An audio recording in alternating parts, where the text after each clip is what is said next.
Welcome to another episode of Thoughts and Talks, the podcast where we explore true crime, dark psychology, and the lives of those who left a terrifying mark on history.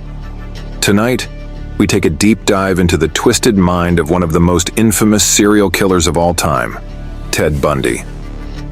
Bundy wasn't just a killer. He was a manipulator, a master of deception, and a predator who operated in broad daylight. His charm fooled judges, jurors, police officers, and even his own family. Women found him attractive. Some even wrote him love letters in prison. But behind that disarming smile was something unspeakably evil. His crimes left a trail of destruction across multiple states, from Washington to Florida. But what made him so dangerous? Was he simply born a killer? Or did something in his past create the monster he became? Let's go back to where it all began.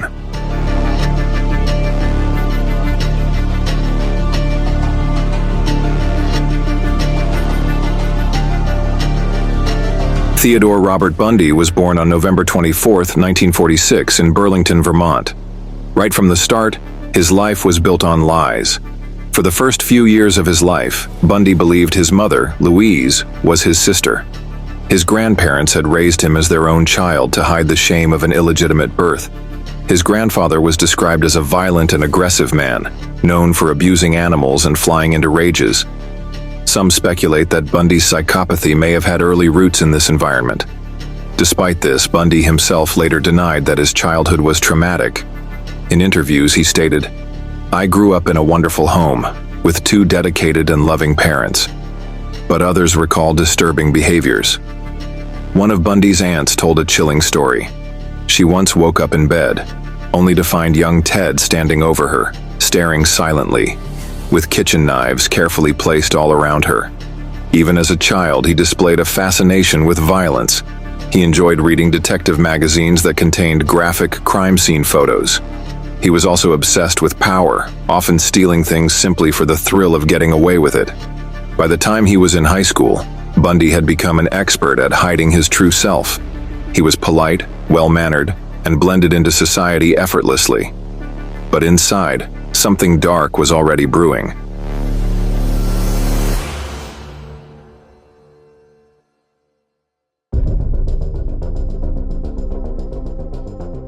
Bundy attended the University of Puget Sound before transferring to the University of Washington, where he studied psychology.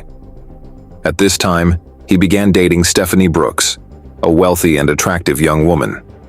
She was everything he aspired to be, sophisticated, well-connected, and from an elite family. Bundy fell deeply in love with her. But Stephanie didn't see him as a future husband. She eventually broke up with him, calling him immature and lacking ambition. This crushed Bundy. It was a turning point in his life.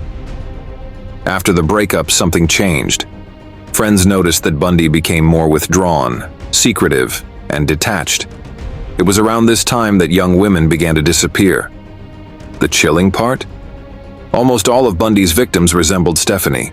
Same long, dark hair parted down the middle. It was as if he was killing her over and over again.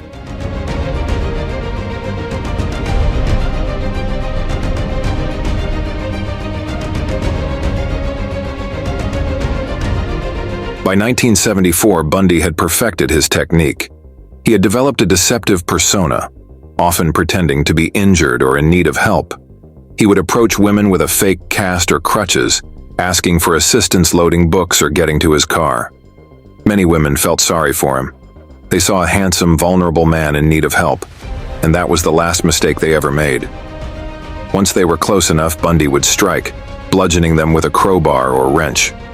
He then shoved them into his car where the passenger seat was removed to make it easier to hide his victims. Victims were often raped, tortured, and ultimately killed, their bodies dumped in remote locations. Bundy later admitted to keeping some of the victims' severed heads as trophies. When asked why he decapitated his victims, he chillingly responded, "If I couldn't keep them with me, at least part of them could stay."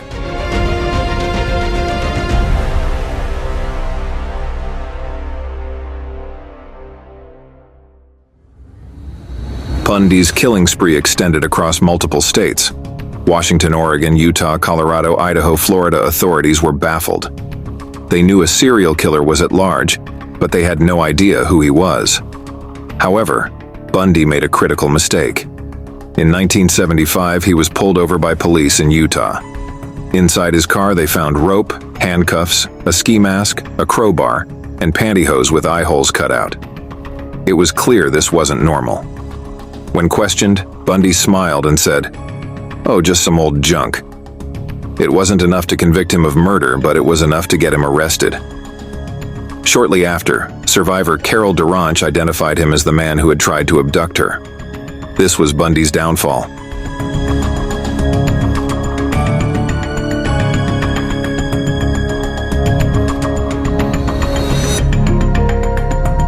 Bundy was put on trial in Colorado, but he wasn't planning on staying. During a court recess, he jumped out of a second-story window and fled into the mountains. He was free for 6 days before being recaptured. But Bundy wasn't done. In December 1977, he escaped again, this time by losing weight, squeezing through a hole in the ceiling, and walking right out of the prison in a guard's uniform. By the time authorities noticed, Bundy was gone.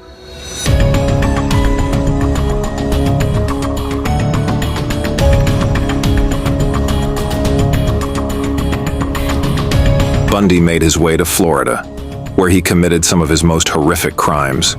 At Florida State University, he broke into the Chi Omega sorority house and brutally murdered 2 women in their sleep. He bludgeoned them with a log, breaking their skulls. 2 others survived, but their injuries were severe. Police finally captured him in February 1978, ending his reign of terror.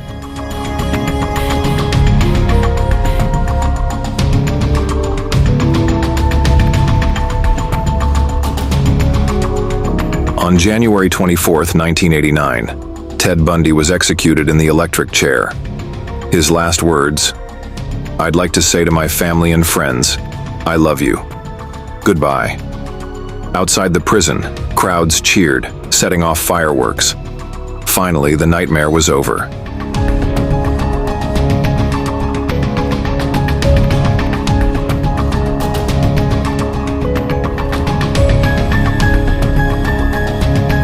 Bundy was a manipulator, a predator, a true monster hidden behind a mask of charm.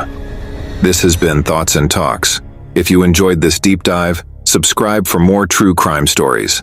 And remember, monsters don't always look like monsters. Sometimes they wear a smile.